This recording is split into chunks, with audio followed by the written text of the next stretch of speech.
नमस्कार. आजचा दिवस खूप खास आहे कारण आज आहे आपलं हिंदू नवीन वर्ष आणि गुढीपाडवा. सगळ्यांना हिंदू नवीन वर्ष आणि गुढीपाडव्याच्या खूप खूप शुभेच्छा.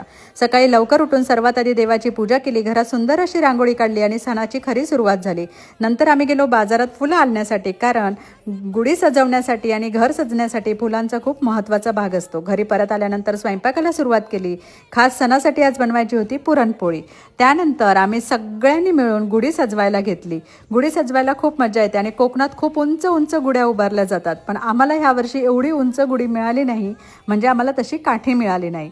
सगळ्यांनी मिळून गुढी सजवली आणि गुढी उभारली. गुढी बघू शकताय किती छान आणि सुंदर अशी सजलेली आहे. त्यानंतर आम्ही सगळ्यांनी मिळून पूजा केली आणि गुढी हा विजय, समृद्ध आणि नवीन सुरुवातीचं प्रतीक आहे. म्हणूनच हा सण आपल्यासाठी इतका खास असतो.